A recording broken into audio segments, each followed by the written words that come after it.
Hello everyone, welcome back to our channel Billion Education where we aim to reach and teach billion population. So guys, जो हम continue कर रहे हैं वो है हमारे माइक्रो इकोनॉमिक्स का टर्म्स, जिसमें हमने देखे थे लास्ट लेक्चर में बॉन्ड्स क्या होते हैं, गुड्स एंड सर्विस के बारे में जाना था और लास्टली यूटिलिटी के बारे में जाना था। आज जो हम कंटिन्यू कर रहे हैं वो है वैल्यू। कौन सा वैल्यू? इकोनॉमिक टर्म वाला वैल्यू, ना कि जो वर्चूज होते हैं, वैल्यूज होते हैं इंडिविजुअल के, वो सब नहीं। सो आगे बढ़ने से पहले जो भी इस चैनल पे पहली बार आए, प्लीज़ आप हमारे चैनल को सब्सक्राइब करिए ज़्यादा से ज़्यादा नंबर में, और इसे और बड़ा करने के लिए अपने दोस्तों में भी शेयर करिए, because we will come again and again with this same content. ठीक है गाइस? तो value has two approaches in economics, value in use and value in exchange. Important term से याद हो कर लो आप, क्योंकि आपके आगे कोर्सेज में बार बार ये टर्म कॉइन होते रहेंगे। So value in use, it refers to worth of commodity, मतलब उस कमोडिटी की औकात कितनी है। औकात मतलब कोई भी, कमोडिटी मतलब कोई भी सामान, तो उसकी औकात कितने रुपए का है वो। ठीक है, in simple words it is usefulness of a commodity. और वो कैसे डिसाइड होता है कि कितना यूजफुल है वो commodity. Example, no one has to pay price for sunshine, but its immense worth for life can never be doubted. So, लेकिन आप कभी भी सनशाइन के लिए, जो सूर्य की किरण है, उसके लिए पैसा नहीं देते, लेकिन अब उसकी वैल्यू है या नहीं है। क्यों वैल्यू है उसकी? क्योंकि वो हमारी ज़िंदगी में, जैसे विटामिन डी हो गया, एनर्जी हो गया अर्थ पे, प्लांटेशन के लिए, प्लांटेशन मतलब प्लांट उगाने के लिए, और बहुत सारे बैक्टीरिया को किल करने के लिए, सोलार इलेक्ट्रिसिटी के लिए, ऐसे बहुत सारे जगहों पर उसकी वैल्यू तो है। In economic language, sunshine has a value in use, it is an example of free good. ये गुड के उसमें देखेंगे तो फ्री गुड है, सबके लिए अवेलेबल है, लेकिन इसका वैल्यू है। अब value in exchange, it refers to worth of a commodity और अ सर्विस। कमोडिटी और सर्विस दोनों हो सकते हैं। Express in terms of another commodity, एक चीज का, एक सामान की वैल्यू दूसरे सामान से कंपेयर करेंगे, देखें कैसे। When this value is express in terms of money, it is called price of a commodity. जैसे कि समझिए, ये कोई ले लीजिए, आपका गोल्ड है, गोल्ड का रेट कितना है, दूसरे कमोडिटी क्या है, मनी। मनी क्या है? ये भी एक कमोडिटी का टाइप। कैसे? ये बना किससे? पेपर से। तो एक कमोडिटी की वैल्यू इस, जो हमारे गवर्नमेंट, और ये कैसा पेपर है? गवर्नमेंट का पेपर है। अब इस गवर्नमेंट के पेपर से जो है रुपया, हमारा रुपीस, गोल्ड में कितना उतना होगा। तो वो जो कंपैरिजन है एक कमोडिटी का दूसरे कमोडिटी से, उसे बोलते हैं वैल्यू इन एक्सचेंज। तो याद रखिए, ठीक है? तो जो आपको जैसे लगेगा कि वैल्यू इन एक्सचेंज मतलब क्या है, तो सिंपल याद रखना है, हम जो नॉर्मल डे या हमारी नॉर्मल लाइफ में यूज़ करते हैं वो टर्म, कि ये सामान कितने का है, ये सब चीज़। ठीक है? A good which commands a price is termed as a economic good. मतलब क्या? जिस चीज़ के ऊपर कुछ ना कुछ, जैसे रुपया भी लिख जाए, 1 रुपये का भी हो, तो वो इकोनॉमिक गुड है। इसका अपोजिट क्या होता है? फ्री गुड, जिस पे कोई पैसा नहीं देना है। हमेशा डिबेट रहता है पॉलिसी मेकर्स के बीच में कि इकोनॉमिक गुड, किसी भी गुड या सर्विस को इकोनॉमिक गुड रखना है या फ्री गुड रखना है। डिपेंड करता है कि पॉलिसी किसके लिए बन रही है। Water diamond paradox of the value.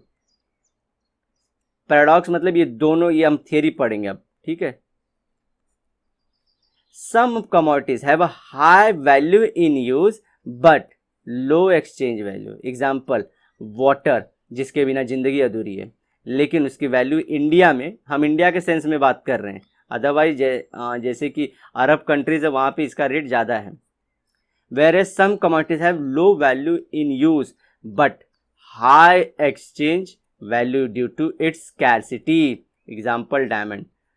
तो समझ गए? जैसे डायमंड का लाइफ में यूज नहीं, क्या मेरी लाइफ में ऐड करता है? कुछ नहीं, सिर्फ शोहरत ऐड करता है। एज सच ह्यूमन की नीड नहीं है, मेरी बॉडी के अंदर कुछ चेंजेस नहीं लाएगा, लेकिन फिर भी उसका वैल्यू ज़्यादा है, ठीक है।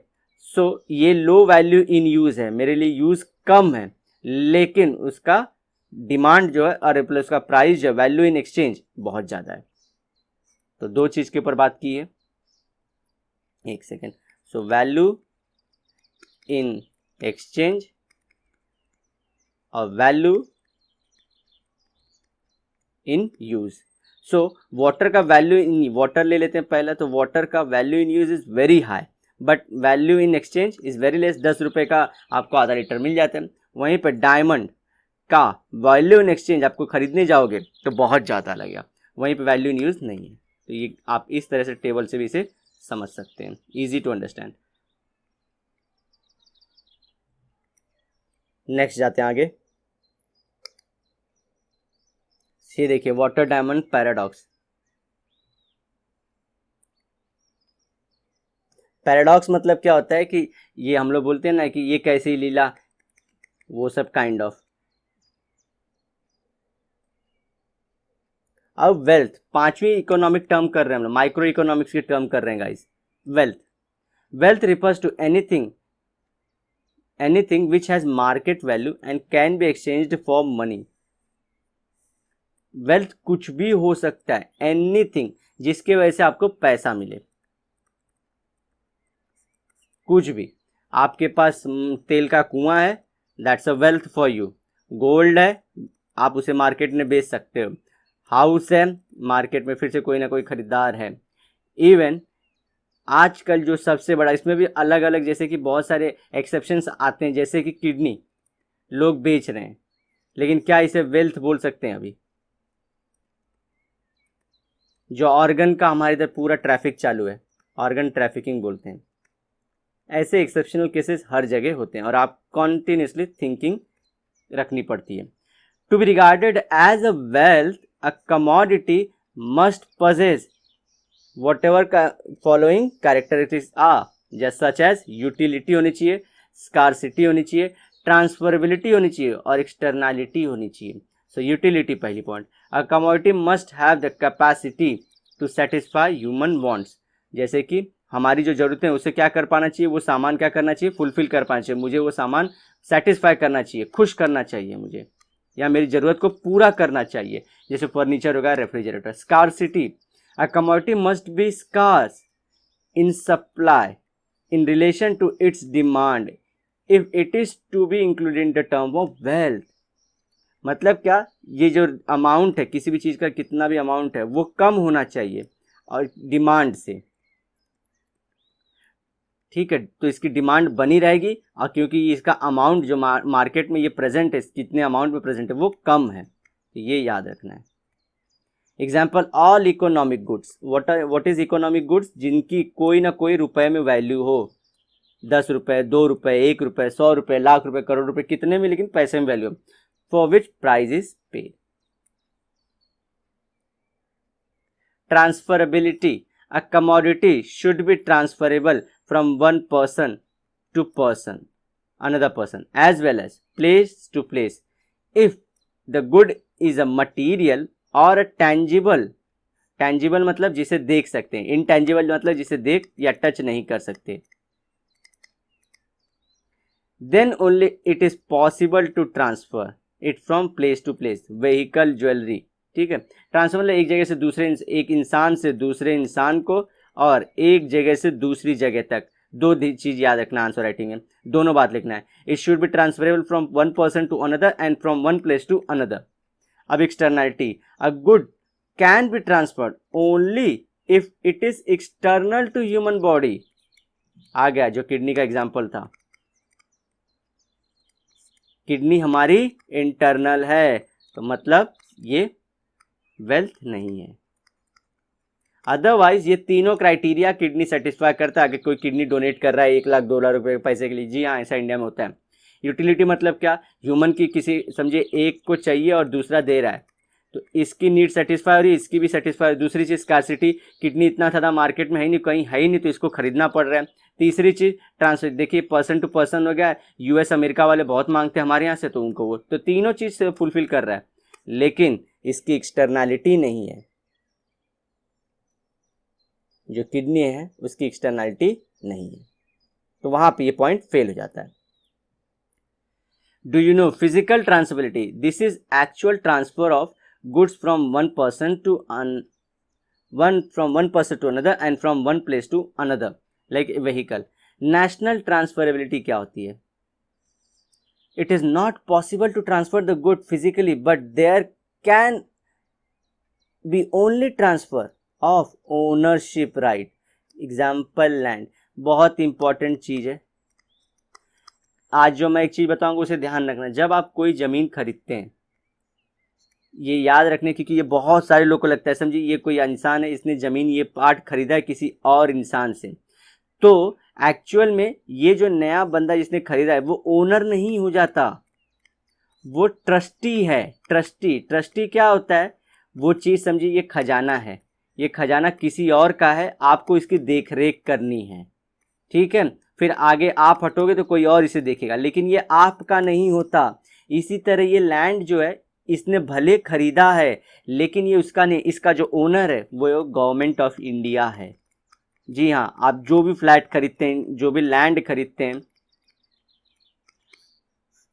लैंड के टर्म में ज़्यादा स्पेसिफिक एग्रीकल्चर लैंड अगर खरीद रहे हैं कहीं पे, तो अगर एक ओनर ने साइन करके बोलते हैं कि साइन कर दिए पेपर, तो उसने जो पेपर साइन किया उस पर ना लिख के अभी आता होगा कि ये अपना जो राइट है वो जो लैंड पे वो ट्रांसफ़र कर रहे हैं दूसरे आदमी को। ओनरशिप नहीं ट्रांसफ़र होती। ओनरशिप किसके पास है? हर एक रिसोर्स की। आप कुछ भी ले लीजिए इंडिया में, पूरी की पूरी चीज़ गवर्नमेंट ऑफ इंडिया की है। राइट टू प्रॉपर्टी 1951 में ही अबॉलिश कर दिया गया था नेहरू जी द्वारा। तो आप नहीं बोल सकते कि ये प्रॉपर्टी मेरी फंडामेंटल राइट है इसलिए मैं सुप्रीम कोर्ट में जाऊंगा, ऐसा नहीं कर सकते। ये ध्यान रखना, हमेशा ट्रांसफ़र होता है। जब आप लोगों को ऐसे समझाओगे ना किसी भी मतलब कहीं भी, वो एक्सेप्ट करने को रेडी नहीं, बोलेंगे क्या पागल ऐसी बातें कर रहे हैं। लेकिन आप जान चुके हो कि ऐसे कुछ भी नहीं होता है, सब नेशनल है पूरा। हर ऐसा कॉन्स्टिट्यूशन में भी लिखा गया सब जगह कि जो ओनर है वो गवर्नमेंट है, गवर्नमेंट ऑफ द डे, जो भी उस टाइम पे गवर्नमेंट है वो ओनर है। इसलिए गवर्नमेंट चाहे तो आपको बिल्डिंग खाली करवा सकती है कहीं और पे। अब वो क्यों करा रही है, कैसे करा, उसके लिए आप जरूर इसमें जा सकते हैं सुप्रीम कोर्ट में कि ये इलीगल है, लेकिन अदरवाइज अगर गवर्नमेंट का कॉज सही है तो वो आपको हटा सकते हैं, ठीक है। तो ये चीज याद रखना आपको। 6 पॉइंट है पर्सनल इनकम, किसका? माइक्रो इकोनॉमिक्स का। Earning received by a person from all sources is called as his personal income और her personal income। तो जितना भी उसने जितनी जगहों से जितने भी उसके सोर्स हैं, जैसे कि समझिए कोई इंसान है वो पोल्ट्री फार्म भी चलाता है, एग्रीकल्चर भी करता है, फिर उसने अपना प्रॉपर्टी भी खरीद के रखा है, तो ये सब जो इसके सोर्सेज हैं वो इनकम है और इसकी पर्सनल इनकम हो जाएगी एक इंसान की। Personal disposable income, very important. It is that part of personal income which is left over after payment of direct tax such as income tax and wealth tax। समझिए, किसी इंसान का जो सालाना इनकम है 6 लाख रुपए है, 6 लाख, ठीक है। अब वो 6 लाख में से वो 3 लाख खर्चा कर देता है, तो उसका बचे कितने? 3 लाख। अब ये 3 लाख पे गवर्नमेंट ऑफ इंडिया 5% टैक्स लगाएगी, ठीक है। तो ये 3 लाख पे जो टैक्स लगा है वो कितना हो जाएगा हमारा? 15,000 रुपये। अब 15 में से 2,85,000 ये उसकी डिस्पोजेबल इनकम है, ये उसके साथ बची है जिसे वो जैसे चाहे वैसे यूज़ कर सकता है। अब इसका मतलब ये नहीं कि ड्रग खरीद सकता है, लेकिन वो अपने ऐशो आराम के लिए कुछ भी खरीद सकता है, ठीक है। तो आपको ये चीज़ ध्यान रखना है, पर्सनल इनकम और पर्सनल डिस्पोजेबल इनकम दोनों में फ़र्क होता है, ठीक है। तो ये सब चीज़ याद रखना आप लोग को। तो इसी के साथ हमारे माइक्रो इकोनॉमिक्स के टर्म्स खत्म होते हैं। नेक्स्ट टाइम हम नए टर्म्स के साथ मिलेंगे नेक्स्ट लेक्चर में। तो प्लीज़ आप वीडियोस को शेयर करिए, लाइक करिए, और हम इसी तरह के नए नए कंटेंट के साथ आपके सामने हमेशा हाजिर रहेंगे। तो मिलते हैं नेक्स्ट वीडियो में। Till then, bye bye, have a great and nice day ahead.